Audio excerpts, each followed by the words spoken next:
28절부터 쭉 주의하겠습니다. 이 말을 하고 돌아서서 가만히 그 자매 마리아를 불러 말하되. 이 말은 어떤 말입니까?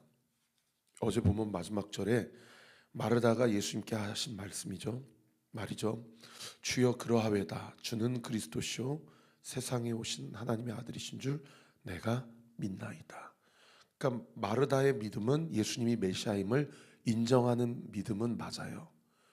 그러나 예수님이 사망 권세를 이기시고 생명을 주는 주님이시라는 사실은 아직은 고백하기 어려운, 그러니까 온전한 부활을 믿지는 않는.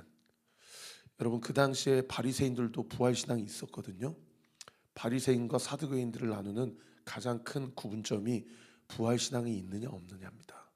바리새인들은 부활 신앙이 있었고요, 사두개인들은 부활을 믿지 않았어요.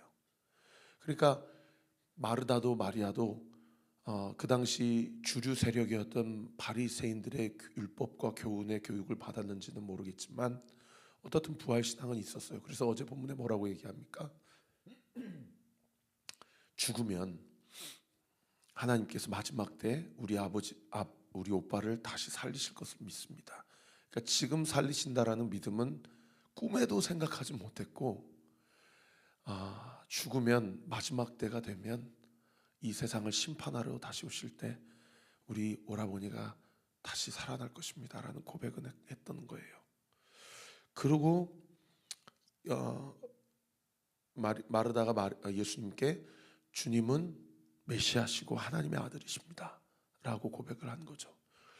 여러분, 어제 제가 설교할 때 우리가 마르다입니다 라고 제가 인정해야 된다고 설교하지 않았습니까? 여러분, 우리가 그래요. 우리가 지금 죽어있는 자는 살아나게 하실 수는 그거는 아니지. 나중에 주님 다시 오시면 그때 죽은 자들이 다 부활하겠지, 이렇게 믿는다고요. 여러분, 우리 주님은 지금도 죽은 자를 살리십니다. 믿으시면 아멘. 그래서 제가 두 가지 필요 충분 조건 말씀드렸죠. 믿는 자가 간절하게 믿음으로 온전히 간구할 때, 그리고 이 일이 하나님의 영광을 위한 일로 주께서 작정하실 때 지금도 죽은 자가 살아날 수 있습니다. 이 자기가 믿는 것과 예수님이 실제로 누구이신지를 인정하는 것에는 이만한 간극이 있어요. 여러분, 제가 이 설교를 하는 이유는 무엇이냐면 우리의 믿음을 다시 한번 점검해 보아야 한다는 거예요. 이렇게 이 한계적인 믿음의 고백을 한 마르다가 마리아에게 찾아가서 이렇게 얘기합니다. 28절 계속 보십시다. 선생님이 오셔서 너를 부르신다 하니, 이제 마르다가 야, 선생님 오셨다, 그분이 너를 부르신다 하니까 밖에 나와보지도 않았던 마리아가 그때서 29절에 보세요. 이 말을 듣고 급히 일어나서 예수께 나아갔다. 그리고 이 표현이 31절에도 또 기록되어 있어요. 31절에 보시면 마리아와 함께 집에 있어 위로하던 유대인들은 그가 급히 일어나 나가는 것을 보고. 마르다의 이야기를 듣고 마리아가 예수님께 나아갈 때 그의 행동이 얼마나 즉각적인 행동이었는지를 오늘 본문이 두 번이나 강조를 하고 있습니다. 그런데 이 즉각적인 행동을 보면서도 32절에 마리아는 예수님 앞에 나아가서 뭐라고 얘기합니까? 주께서 여기 계셨더라면 내 오라버니가 죽지 아니하였겠나이다. 여러분, 이 마리아의 고백, 어제 본문 21절의 마르다의 고백과 토시 하나 다르지 않은 완전 판박이와 같은 그런 고백 아닙니까? 그러니까 마르다든 마리아든 주님을 향해서 뭘 고백하는 거예요? 주님은 병을 낫게 하시는 분이 맞다. 그러나 죽은 자를 일으키실 수 있는지는 나는 잘 모르겠고, 그냥 아예 생각조차도 못한 그런 인간의 믿음의 한계를 지금 드러내고 있는 이런 고백이죠. 마리아, 마르다, 사실은 마르다는 좀 더 행동이 먼저 나가는 사람이고 마리아는 조금 내성적인 그런 사람인데, 이렇든 저렇든 그의 기질과 인격이나 성격과 상관없이 이 믿음의 한계를 보여주는 고백이 이런 고백이라고 할 수가 있어요. 그럴 때 예수님의 행동은 어떠십니까? 30절에 보세요. 예수는 아직 마을로 돌아오지 아니하시고 마르다가 맞이했던 곳에서 그대로 계시더라. 지금 누구를 기다리고 계시는 거예요? 마리아를 기다리고 계시는 거죠. 여러분 이거 잘 이해가 안 되지 않습니까? 예를 들면 예수님이 이 상중에 있는 장례식을 이제 막 끝마친 이 유가족들을 위로하려 베단이 오신 것이 그분의 목적이라고 했다면 결코 유가족에게 나오라고 하지 않았을 거예요. 그죠? 그 집을 먼저 찾아가셨겠죠. 그리고 나사로를 살리시는 것이 목적이라면 마르다를 통해서 마리아로 나오게 하고 그 자리에서 기다리지 않으셨을 것입니다. 곧바로 어디로 가셨겠어요? 무덤으로 가셨겠죠. 근데 예수님은 기다리세요. 그리고 부르세요. 여러분 예수님의 이 모든 행적의 목적이 무엇임을 알 수 있습니까? 마르다와 마리아의 믿음을 위해서 이 모든 일을 계획하시고 진행하고 계셨다는 사실을 우리가 알 수 있어요. 여러분 예수님이 기다리세요. 누구를 위해서? 나를 위해서. 무엇을 위해서? 나의 연약한 믿음을 위해서. 주님이 기다리세요. 그런 기다리시는 주님 앞에 내가 해야 될 행동이 뭐예요? 주님이 부르실 때 급히 일어나 주님이 계신 그곳에 나아가는 거예요. 그런 연약한 믿음을 가진 마리아였지만 주님이 부르실 때 그리고 설상 그리고 정작 나갔다 하더라도 주님 계셨으면 우리 오빠가 죽지 않았을 텐데요. 이런 믿음 없는 얘기를 하더라도요. 적어도 마리아는 주님이 부르실 때 긴박하게 그리고 즉각적으로 순종했다라는 것을 알 수가 있죠. 여러분 오늘 말씀을 통해서 우리가 우리 자신에게 우리 믿음을 점검하며 던져야 될 첫 번째 질문이 무엇입니까? 나는 설교를 통해 그리고 지난 주일날 우리 소그룹 모임을 통하여서 목사님의 말씀을 통해 또는 성령께서 내 안에 찔러주신 말씀을 통해 또는 공동체 가운데 성도들의 나를 향한 권면과 사랑의 이야기를 통해 주의 말씀을 듣게 된다면 나는 과연 주의 말씀 앞에 즉각적으로 반응하고 순종하는가? 이것이 우리의 믿음의 깊이와 너무 긴밀하게 연결되어 있는 그런 지점이라는 거죠. 저는 우리 사랑하는 성도들이 주님이 말씀하셨다고 주님이 나에게 마음을 찔러주셨다고 그렇게 인정이 되고 깨달아지면 여러분 즉각적으로 순종하는 은혜가 있게 되시기를 예수님의 이름으로 축원합니다. 설사 그 현장에 나아가더라도요. 그래서 그 현장에 나아가서 믿음 없는 고백을 하더라도 어떻든 나아갔다는 게 그게 중요하죠. 그래서 여러분 새벽 예배 드리실 때도 이렇게 현장에 나와서 예배 드리는 게 사실은 중요해요. 우리 교회 성도님들은 거의 대부분이 다 서울에서 오시는 분들이기 때문에 현장에서는 이렇게 한 두세 분 예배 드리는데 제가 유튜브 종료할 때마다 참 마음이 아픈 게 뭐냐면 유튜브에서는 그 송출을 참여하는 그 사람들이 언제 참여했는지를 이렇게 그래프로 보여주거든요. 그러면 다 설교 시작할 때 확 참여하셨다가 설교 끝나면 한 3, 40분 기도 BGM을 틀어드리는데도 설교 끝나면 쑥 나가요. 그러면 물론 그렇게 생각하지 않으신다고 저는 믿고 싶어요. 내가 새벽 제단을 쌓는 게 말씀 듣고 목사님 설교 듣고 끝났다고 생각하지는 않는가? 여러분 한번 점검해 보세요. 여러분 아니에요. 6시부터 딱 몸과 마음의 태도를 여러분이 좀 점검을 하고 찬양 시간부터 7시까지 기도 BGM을 틀겠다. 혹은 내가 좀 더 일찍 출근을 해서 7시까지는 아니더라도 내가 정한 시간에 기도 시간을 채우겠다 라고 그렇게 마음을 먹었으면 여러분 그 시간을 온전히 좀 주님 앞에 드리세요. 저도 이 자리에서 하나님 앞에 약속한 시간 이전까지는 절대 일어나지 않아요. 기도 시간 꽉 채웁니다. 여러분의 믿음에 그러한 어떤 경건의 훈련이 큰 도움이 될 것입니다. 새벽 제단을 쌓으시든 목요 찬양 집회 나오시든 주일 예배 나오시든 여러분 예배가 시작되는 순간부터 예배가 끝나는 순간까지 여러분 기대하는 마음, 겸손한 마음, 가난한 마음을 가지고 사람 앞에 예배 드리는 거 아니잖아요. 여러분이 골방 가운데 예배를 드리더라도 사람 앞에 드리는 거 아니잖아요. 하나님 앞에 드리는 것이기 때문에 하나님 앞에서 하세요.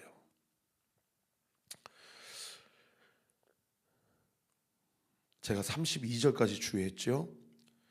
자, 33절 보겠습니다. 예수께서 그가 우는 것과 또 함께 온 유대인들이 우는 것을 보시고 심령에 비통히 여기사 불쌍히 여기셨다. 마리아가 우는 것과 또 마리아와 함께한 유대인들이 우는 것을 보시고 두 가지 감정을 갖고 계셨다는 것을 요한이 알려주고 있는데, 하나는 비통히 여기셨다, 또 한 가지는 불쌍히 여기셨다. 여기 비통히 여겼다 헬라어 언어를 제가 찾아보니까 이 번역이 좀 아쉬운데 분노를 느끼셨다라고 이야기하고 있어요. 그래서 이 비통히 여기다를 직역하면은 성냄으로 이 비통히 여기다의 헬라어 언어가 마치 짐승들이 으르렁거릴 때 쓰는 그 표현이 지금 이 표현이에요. 여러분, 왜 예수님이 분노를 느끼셨을까요? 여기 앞에서 마리아가 울고 있고 주변에 마리아를 위로하러 온 조문객들 유대인들이 같이 울고 있는데 왜 예수님이 성냄을 분노를 느끼셨을까요? 이 비통히 여기다는 것은 이 마리아나 유대인들을 향한 분노의 감정이 아니고요, 죄와 어둠과 세상 주관자들, 어둠의 세력들이 결국 인간 사회에서 하나님과 인간 사이의 관계를 끊어내고 결국 그 인간들의 죄의 결론이 어디로 귀결돼요? 죽음과 사망으로 귀결되죠. 그 어둠의 세력과 세상을 향한 분노를 얘기합니다. 여러분, 오늘도요 시퍼렇게 살아있는 것 같지만 예수님과 상관이 없는 삶은요 결국 사망과 죽음으로 귀결될 수밖에 없어요. 그리스도인들은 그렇게 죽음을 향해 나아가는 사람들을 향한 어둠의 세력에 대한 분노와 어둠의 세력을 향한 영적 전쟁에 대한 그 들끓음이 있어야 돼요. 어둠의 세력을 향한 분노를 느끼셔야 돼요.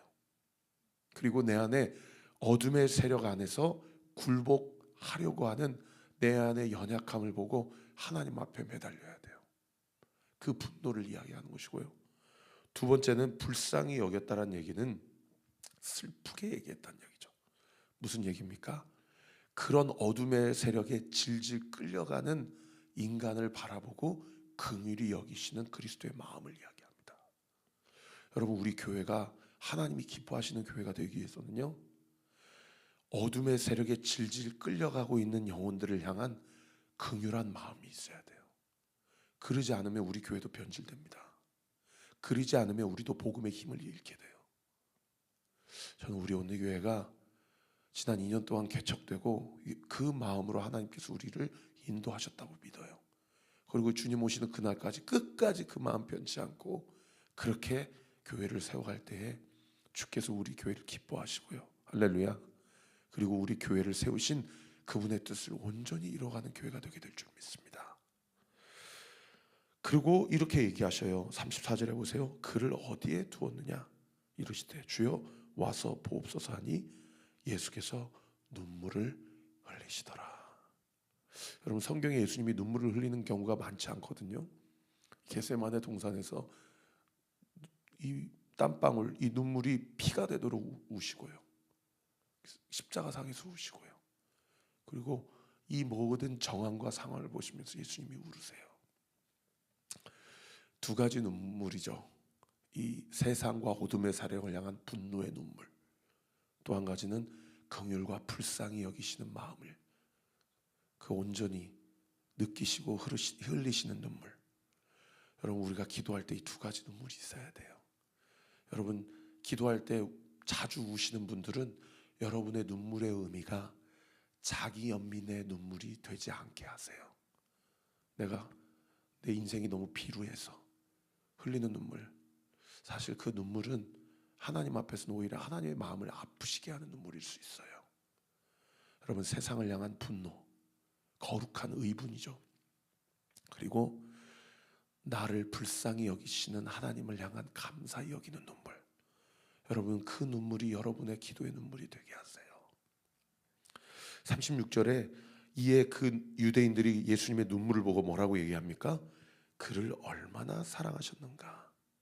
이 유대인들이, 제가 어저께 주의할 때 이 유대인들은 어떤 유대인들이라고 얘기했어요? 나사로랑 이 대인 관계가 좋아서 이 유가족들을 위로하려고 온 사람들 아니라고 그랬어요. 물론 그 사람들도 소수 있었겠지만 이 나사로 집안은 그렇게 예루살렘 도시 안에서 영향력 있는 집안이 아니에요. 이 베단이라는 집이 가난한 자의 집이란 뜻이거든요. 그러니까 나사로, 마르다, 마리아는 그야말로 무명한 자의 집인데요. 근데 수많은 유대인들이 여기를 왜 왔어요? 그 당시 유대 사회 안에서는 망자를 향해서 위로하고 조문을 하면 그것이 자기의 의가 됐고 하나님 앞에서의 상급이 됐다고 얘기했기 때문에 나사로가 대인관계가 좋아서 수많은 유대인들이 온 것이 아니고 자기의 의를 쌓으려고, 공적을 쌓으려고 온 거예요. 그런데 이러한 유대 문화를 예수님이 어떻게 선용하셔요? 예수님이 어떤 분이신지를 많은 유대인들과 자기 의를 가지고 구원받으려고 하는 이 열심 있는 자들에게 예수님이 메시아임을 드러내는 일로 선용하세요. 이게 믿음의 역전이에요. 그러니까 어떤 무리는 뭐라고 얘기해요? 그를 얼마나 사랑하셨는가로 하기도 하지만 그 중에 어떤 이들은 37절에 보세요. 맹인의 눈을 뜨게 한 사람이 그 사람은 죽지 않게 할 수 없었더냐? 이거 잘못 해석하면 어떻게 이해하시냐면 이렇게 예수님이 마르다가 마리아가 고백했던 것처럼 주님이 오셨으면 우리 오빠가 안 죽었을 텐데, 그런 똑같은 고백이다 이렇게 해석하시는 분들이 많은데 아니에요. 이거 예수님을 향해서 비난하는, 그리고 예수님의 한계를 의심하는 그런 말이에요. 이게 무슨 얘기냐면 이 사람이 그 나사로를 고치지 못했거나 살리지 못했다는 것을 보면 그러면 이 사람이 요한복음 9장에 고쳤던 맹인도 사실은 이거 우리가 속고 있는 거 아니야? 이 사람 고친 거 아닌 거 아니야? 이런 의미예요. 그러니까 수많은 유대인들 중에 어떤 유대인들은 이 사람이 얼마나 나사로를 사랑하셨는가. 그 사랑의 헬라어 언어도 이 필로스라는 사랑의 헬라어 언어거든요. 필레오. 여러분 잘 아시는 대로 아마 신앙생활 오래 하신 분들은 아실 거예요. 사랑의 헬라어 단어가 세 가지라는 것. 하나는 에로스, 하나는 필레오, 하나는 아가페. 여기 오늘 본문의 36절에 사용되었던 사랑이라는 단어가 필레오예요. 이 필레오는 뭡니까? 형제 간의 사랑, 가장 인간의 친밀한 관계에서 오는 사랑을 얘기해요. 그러니까 예수님은 아가페 사랑으로 마르다와 마리아와 나사로를 사랑하셔서 자신의 목숨까지도 내어주실 수 있는 선한 목자 되시는데, 사람들이 봤을 때 예수님의 사랑을 뭘로 격화시켜요? 형제 간의 사랑, 친구의 사랑, 어떤 친밀한 사랑으로 격화시켜요. 이게 유대인들의 이게 잘못된 어떤 예수님을 향한 자기 진단이에요. 그런가 하면 어떤 사람은 더 나아가서 예수님에 대해서 폄하해요. 이 사람 맹인 고친 것도 이거 잘못 고친 거 아니야? 우리가 오해한 거 아니야? 이렇게 정죄하고 판단한다라는 거예요. 이때 예수께서 다시 속으로 38절에 보세요. 비통히 여기셨다. 여기도 똑같은 아까 33절에 분노와 성냄으로 으르렁거리다라는 그 단어거든요. 근데 아까 비통히 여기셨다라는 것은 어둠 세상 주관자들, 공중 권세 잡은 자들을 향한 분노를 이야기하지만 여기 38절에 비통히 여기시는 것은 유대인들을 향한 분노예요. 그들의 메시아 예수 그리스도를 향한 그들 자신만의 어떤 정죄와 진단을 이야기하는 그 분노 이야기하는 거죠. 여러분, 예수님은 하나님이십니다. 할렐루야. 예수님은 메시아세요. 그렇게 비통히 여기시고 무덤에 가십니다. 그리고 무덤에 돌로 막았건을 39절에 예수님이 뭐라고 얘기하세요? 돌을 옮겨 놓으라 하시니 그 죽은 자의 누이인 마르다가 주여 죽은 지 나흘이나 되었음에 벌써 냄새가 나나이다. 3일 동안은 어쩌면 영혼이 떠나지 않고 그 바디 안에 머물 것이다라는 것이 당시 고대 유대인들의 사상이었는데 4일이 되었으니까, 그리고 중동 지방이니까 얼마나 온도가 높습니까? 벌써 시즌의 부패가 진행된 거여서 주석을 찾아보니까 어떤 신학자들은 나사로의 얼굴 형태도 이미 해골이 드러나는 상황이었을 것이다라고 주의하더라고요. 그런 상황 가운데서 이때 살려내면 이건 우연이 아니죠. 예수님이 살리신 겁니다. 그런데 예수님 뭐라고 얘기하세요? 돌을 옮겨 놓으라고 이야기하세요. 그러니까 마르다가 제지를 하는 거예요. 저는 이 본문 묵상하면서 예수님이 첫 번째 행하신 기적 사건, 물 떠온 하인들에게 뭐라고 얘기하십니까? 아구까지 물을 가득 채우라 라고 예수님이 말씀하신 그 사건이 생각나더라고요. 여러분, 제가 지난 주일날 설교 때 뭐라고 말씀드렸어요? 예수님은 일하세요. 할렐루야. 그러면 우리는 가만히 있으면 안 돼요. 우리도 일해야 돼요. 우리도 아구까지 물을 채워놔야 되고요. 우리도 이해되지 않지만 돌 옮겨 놓으라 그러면은, 여러분, 그 돌을 한 사람이 옮길 수 있습니까? 여러분, 장정이 적어도 대여섯 명은 붙어야 옮길 수 있는 돌이에요. 여러분, 우리도 움직여야 됩니다. 주님이 말씀하시고 우리가 순종할 때 기적이 일어납니다. 오늘 새벽에 자기 자신에게 물어보세요. 내가 움직여야 될 영역은 무엇인가? 오늘부터 우리 교회는 전도가 시작됩니다. 오늘 4시에 우리 정지영 집사님과 나갈 거예요. 여러분, 전도해서 우리 교회 팝콘 받아가지고 온 사람입니다. 지금까지 한 명도 없었어요. 그런데 우리 왜 나가요? 저는 믿어요. 우리가 즉각적으로 순종하는 그 마음과 태도를 보시고 하나님이 우리 교회 영혼을 보내주세요. 그래서 지난 주일도 세상에 8명이나 등록을 하셨어요. 여러분, 우리가 움직일 때, 순종할 때 하나님의 역사를 보게 되는 거죠. 그때 제지하는 마르다를 보고 예수님이 뭐라고 얘기하세요? 내 말이 네가 믿으면 하나님의 영광을 보리라 하지 아니하였겠느냐 하니까, 그때서 이제 41절에 순종해요. 돌을 옮겨 놓으니 예수께서 문이 열린 돌무덤을 보고 하나님께 이렇게 기도하십니다. 아버지여, 내 말을 들으신 것을 감사하나이다. 항상 내 말을 들으시는 줄 내가 알았나이다. 그러나 이 말씀을 하옵는 것은 둘러선 무리를 위함이니 곧 아버지께서 나를 보내신 것을, 거기 줄치실 수 있으면 줄치세요, 그들로 믿게 하려 함이니이다. 이 모든 것이 우리의 믿음을 위해 하신 일이라는 것을 분명히 말씀하고 계시는 거예요. 그러고 나서 큰 소리로 나사로야 나오라 부르시니 죽은 자가 수족을 배로 동인 채로 나오는데 그 얼굴은 수건에 쌓였고 예수께서 이르시되 풀어놓아 다니게 하라 하시니라. 말씀에 정리하겠습니다. 여러분, 절망의 돌, 사망의 돌, 믿음 없음의 돌, 여러분의 인생 가운데서 치워버리십시오. 그리고 기적을 경험하면서도 여전히 나사로의 몸뚱아리 안에 뭐가 둘러져 있어요? 수족을 배로 동인 채로 그대로 나와요. 그리고 얼굴에 수건이 있어요. 이거 다 뭘 상징합니까? 거듭난 그리스도인들을 여전히 결박하고 묶고자 하는 죄의 잔재를 상징하는 겁니다. 여러분이 교회 다니고 예수님 믿지만 여전히 죄 가운데 여러분의 발목을 잡고 있는 것이 무엇입니까?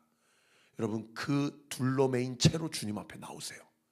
그러면 주께서 그것을 풀어놓아 자유케 하실 것입니다. 기도하겠습니다. 아버지 하나님, 감사합니다. 아버지 하나님, 우리를 불쌍히 여겨 주옵소서. 내 안에 있는 모든 절망의 돌, 내 안에 있는 반복적인 죄악의 돌, 아버지 이 새벽에 다 치워 그리스도께서 십자가에 달려 흘리신 피로 말미암아 내가 온전히 다시 태어났음을 주 앞에 고백합니다. 여전히 내 발목을 잡고 있는 그 배와 수건들 다 십자가 앞에서 풀어졌고 사라졌음을 이 시간 믿음으로 선포합니다. 살게 하시고 능하게 하시고 살리시게 하시는 그 하나님의 놀라운 생명의 구원의 역사가 이미 나에게 부어졌고 이 교회에 부어졌고 이 세상 가운데 선포되었음을 믿고, 오늘도 주께서 일하시니 아버지께서 일하시니 나도 일한다, 그 믿음 붙잡고 담대하게 나아갈 때에 나를 살리신 예수, 남뿐만 아니라 우리의 가정을 살리고 내가 사랑하는 사람들을 살리고 또 나를 통해 수많은 영혼들을 살리게 하게 하실 줄 믿습니다. 믿음 가지고 오늘 이 새벽에 기도하는 모든 기도가 주 안에서 응답되게 하여 주옵소서. 예수의 이름으로 응답될지어다. 응답될지어다. 응답되게 될지어다. 예수님의 이름으로 기도합니다. 아멘. 지금은 우리 구주 예수 그리스도의 은혜와 하나님의 사랑과 성령 하나님의 위로교통 충만하심이 주신 선포된 말씀 붙잡고 이 현장에서 골방에서 기도하는 제목마다 나의 눈물이 자기의 연민의 눈물이 아니라 하나님을 향한 기쁨의 눈물, 감사의 눈물, 소망의 눈물로 기도하는 것마다 응답된다는 사실을 믿고 온전히 주 앞에 간구하기로 결단하는 우리 사랑하는 온누리교회 모든 성도들 머리머리 위에, 우리 교회를 위해 기도해 주시는 모든 기도의 동역자들 위에 지금으로부터 영원토록 함께 하시기를 간절히 축원하옵나이다. 아멘.